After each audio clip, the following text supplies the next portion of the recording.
नमस्कार दोस्तों, मेरा नाम वीरू द्विवेदी है। मैं आपका अपनी YouTube channel Veeru Dwivedi education hub पर हार्दिक स्वागत करता हूं। दोस्तों, आज हम बात करेंगे सुपर टेट और यूपी ट्रिपल एससी के पीईटी एग्जाम से संबंधित कुछ महत्वपूर्ण जीके एंड जीएस के स्टैटिक जीके भी शामिल है दोस्त। उसके प्रश्न हैं, तो आइए शुरू करते हैं। पहला प्रश्न है, आनंदम द सेंटर फॉर हैप्पीनेस का उद्घाटन किस स्थान पर किया गया है?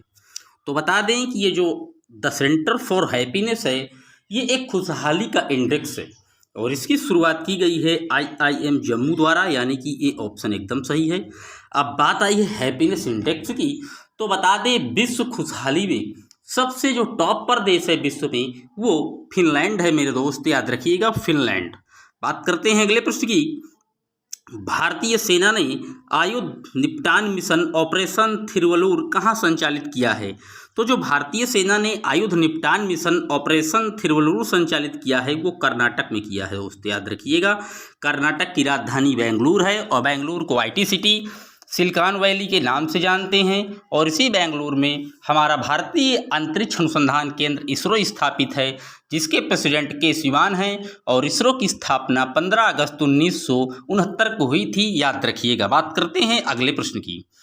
उस विशाल मालवाहक जहाज का नाम क्या है जिसने स्वेज नहर में यातायात अवरुद्ध किया था? अभी हाल ही में आपने पिछले मंथ देखा है कि वो जो जहाज था वो था एवरग्रीन जहाज। इसने जो है स्वेज नहर की यातायात को अवरुद्ध कर दिया था, जिससे कई देश विश्व के देशों को भारी नुकसान का सामना करना पड़ा था। तो याद रखिएगा एवरग्रीन जहाज, जो कि स्वेज नहर की यातायात को प्रभावित किया था। बात करते हैं अगले प्रश्न की। क्लाइमेट लीडर समिट में PM नरेंद्र मोदी को किसने आमंत्रित किया है? तो जो क्लाइमेट परिवर्तन यानी कि जलवायु परिवर्तन के लिए जो क्लाइमेट लीडर समिट हुई थी, उसमें जो बाइडेन ने नरेंद्र मोदी जी को आमंत्रित किया था। अब जो बाइडेन ये अमेरिका के राष्ट्रपति हैं। अमेरिका में दो पार्टी होती हैं, एक रिपब्लिक एक डेमोक्रेटिक। तो जो बाइडेन हैं, ये डेमोक्रेटिक पार्टी के राष्ट्रपति हैं और वहाँ की उपराष्ट्रपति भारतीय मूल की कमला हैरिस हैं और उनके बेटे हंटर बाइडेन हैं, याद रखिएगा। बात करते हैं अगले प्रश्न की। किस फिल्म ने 2021 के लिए 66वें फिल्म फेयर अवार्ड में सर्वश्रेष्ठ फिल्म का पुरस्कार जीता है? तो जो सर्वश्रेष्ठ पुरस्कार फिल्म का जीता है, वो जीता है थप्पड़ फिल्म ने। B ऑप्शन एकदम सही है। अब बात आई है फिल्मों की, तो बता दें कि अभी 51वां दादा साहब फाल्के पुरस्कार रजनीकांत को दिया गया है, जो कि फिल्म इंडस्ट्री का एक बड़ा पुरस्कार है, याद रखिएगा। बात करते हैं अगले प्रश्न की। निम्नलिखित में से किस राज्य ने कोरोना टीकाकरण को बढ़ावा देने के लिए उपहार योजना शुरू की थी? तो जो कोरोना टीका की उपहार योजना है, इसको शुरू किया था उत्तर प्रदेश ने। बात आई है उत्तर प्रदेश की, तो बता दें उत्तर प्रदेश के मुख्यमंत्री माननीय श्री योगी आदित्यनाथ जी हैं। गवर्नर आनंदीबेन पटेल हैं। उत्तर प्रदेश में विधानसभा की 403 सीटें, लोकसभा की 80 सीटें और राज्यसभा की 31 सीटें तथा विधान परिषद की 100 सीटों के साथ उत्तर प्रदेश विश्व में टॉप पर है, याद रखिएगा। भारत में सबसे ज़्यादा सीटें इसी प्रदेश में हैं। और उत्तर प्रदेश की जो राजधानी है वो है लखनऊ और लखनऊ बसा है गोमती नदी पर, याद रखिएगा। बात करते हैं अगले प्रश्न की। अनिल धरकर का निधन हुआ है, उनका पेशा क्या था? तो जो अनिल धरकर थे, उनका भी निधन कोरोना से हुआ है और इनका जो पेशा था वो पत्रकारिता में था। और बात आई है पत्रकारिता की, तो आपको कमेंट बॉक्स में लिखना होगा कि पत्रकारिता के क्षेत्र में दिया जाने वाला सबसे महत्वपूर्ण पुरस्कार कौन सा है। तो मैं बता देता हूं, आप लोग कमेंट में लिखते कम हैं, इसलिए बता देता हूं कि पत्रकारिता के क्षेत्र में जो सबसे ऊंचा पुरस्कार है वो पुलित्जर पुरस्कार है, याद रखिएगा। बात करते हैं अगले प्रश्न की। 2030 तक अक्षय ऊर्जा उत्पादन में भारत द्वारा निर्धारित लक्ष्य क्या है?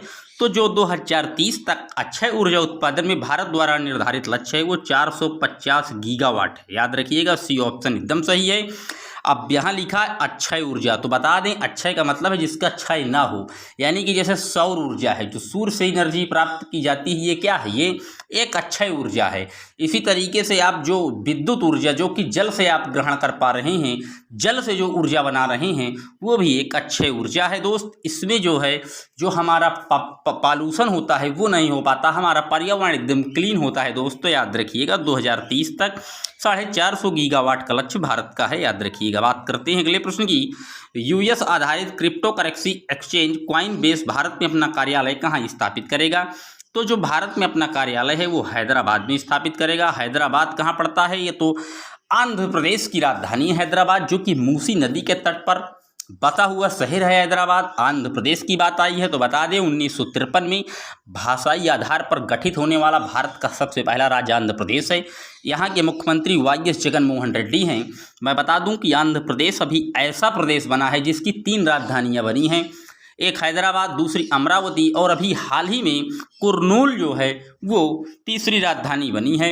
और हैदराबाद का जो उच्च न्यायालय है वो अब अमरावती में स्थापित है, याद रखिएगा। बात करते हैं अगले प्रश्न की। चीन किस महासागर में पोलर सिल्क रोड बना रहा है? तो चीन जो है वो आर्कटिक महासागर में पोलर सिल्क रोड बना रहा है। बात आई है चाइना की, तो बता दें इसी चाइना में 2019 में कोविड-19 का जो संक्रमण हुआ था वो वुहान लैब से शुरू हुआ था। चाइना की राजधानी बीजिंग है और यहाँ के राष्ट्रपति शी जिनपिंग हैं, जो कि छोटी छोटी आंखों वाले हैं, याद रखिएगा। बात करते हैं अगले प्रश्न की। जनगणना 2011 के अनुसार उत्तर प्रदेश का लिंगानुपात क्या था? तो जो उत्तर प्रदेश का लिंगानुपात था वो 908 था। अगर भारत में सबसे ज़्यादा लिंगानुपात की बात की जाए तो वो केरल का था, और पूरे भारत के अगर जनगणना में लिंगानुपात की बात की जाए तो 943 था, याद रखिएगा। बात आई है जनगणना की, तो जनगणना जो है ये किस सूची का विषय है? तो जनगणना जो है ये केंद्र सूची का विषय है। और सबसे पहले जनगणना 1872 में लॉर्ड मेयो के कार्यकाल में शुरू हुई और 10 की आधार पर जनगणना 1882 में लॉर्ड रिपन के कार्यकाल में शुरू हुई, याद रखिएगा। बात करते हैं अगले प्रश्न की। रेलगाड़ी शताब्दी एक्सप्रेस उत्तर प्रदेश के किस नगर से नहीं गुजरती? तो जो रेलगाड़ी शताब्दी एक्सप्रेस है वो उत्तर प्रदेश के मुरादाबाद से नहीं गुजरती, याद रखिएगा। और मुरादाबाद को हम पीतल नगरी के नाम से भी जानते हैं, याद रखिएगा। अधिक वर्षा वाले स्थानों पर भूमि पाई जाती है, तो जहाँ पर बारिश ज़्यादा होती है उस स्थान पर जो भूमि पाई जाएगी वो उस स्थान पर जो भूमि पाई जाएगी वो अम्लीय पाई जाएगी। अधिक वर्षा वाले स्थान पर अम्लीय जो है भूमि पाई जाएगी। डी ऑप्शन एकदम सही है दोस्तों, याद रखिएगा। बात करते हैं अगले प्रश्न की। भारत में बर्फीला तेंदुआ परियोजना कब शुरू हुई? तो जो भारत में बर्फीला तेंदुआ परियोजना है 2003 में इसकी शुरुआत हुई थी, याद रखिएगा। बात करते हैं अगले प्रश्न की। उत्तर प्रदेश में राज्य में कुल कितने जिले हैं? तो उत्तर प्रदेश में कुल 75 जिले हैं, याद रखिएगा। बात करते हैं अगले प्रश्न की। संत कबीर जी का जन्म कहाँ हुआ था? तो संत कबीर जी का जन्म हुआ था वो बनारस में हुआ था। इसी बनारस के काशी से हमारे देश के प्रधानमंत्री नरेंद्र मोदी जी MP हैं, मेंबर ऑफ पार्लियामेंट है, यानी कि सांसद हैं, याद रखिएगा। बात करते हैं अगले प्रश्न की। जामा मस्जिद किसने बनवाया था? तो जामा मस्जिद का निर्माण शाहजहां ने करवाया था, याद रखिएगा। इसका B ऑप्शन एकदम सही है। बात करते हैं अगले प्रश्न की। गीत गोविंद के लेखक कौन है? तो गीत गोविंद के जो लेखक हैं वो जयदेव जी हैं, याद रखिएगा। A ऑप्शन एकदम सही है।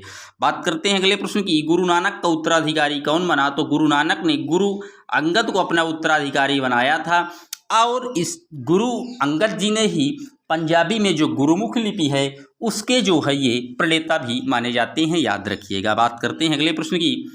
फोर्ट विलियम कॉलेज कहाँ स्थापित हुआ है? तो सन 1800 में फोर्ट विलियम कॉलेज की स्थापना कलकत्ता में हुई थी दोस्त, याद रखिएगा। कलकत्ता हुगली नदी के किनारे बसा हुआ है, याद रखिएगा। बात करते हैं अगले प्रश्न की। निम्नलिखित में से वह पहला भारतीय खिलाड़ी कौन था जिसने अंतर्राष्ट्रीय टेस्ट में मैच में हैट्रिक कर दी थी? तो भारत के हरभजन सिंह जी ने अंतर्राष्ट्रीय टेस्ट मैच में हैट्रिक कर दी थी। बात आई है क्रिकेट की, तो बताते हैं भारत में जो क्रिकेट का आयोजन होता है वो BCCI के सौजन्य से होता है। बात आई है BCCI के, तो BCCI का जो हेडक्वार्टर है वो मुंबई में है, और BCCI के प्रेसिडेंट सौरभ गांगुली हैं और वाइस प्रेसिडेंट राजीव शुक्ला जी हैं, और BCCI के जो सचिव हैं वो होम मिनिस्टर अमित शाह जी के पुत्र जय शाह हैं, ये भी आप याद रखिएगा। बात करते हैं आज के अंतिम प्रश्न की।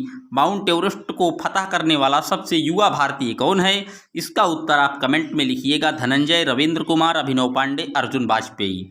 इसका कमेंट में लिखिएगा कि माउंट एवरेस्ट की कुल लंबाई कितनी है, और सबसे पहले इसको कितने फतह किया, और सबसे युवा भारतीय कौन है, और माउंट एवरेस्ट कहाँ पड़ता है। माउंट एवरेस्ट के बारे में जितनी भी आपको जानकारी है आप कमेंट बॉक्स में लिखिएगा। दोस्तों मिलेंगे जल्द ही आपसे एक और वीडियो में। अगर वीडियो आपको मेरे द्वारा उपलब्ध कराई जा रही जानकारी आपको संतुष्ट कर रहे हैं, आप अच्छे से सीख रहे हैं, तो चैनल को ज़्यादा से ज़्यादा लाइक और सब्सक्राइब करें, वीडियो को कई ग्रुपों में शेयर करें। मिलते हैं एक और वीडियो में, तब तक के लिए जय हिंद, जय भारत।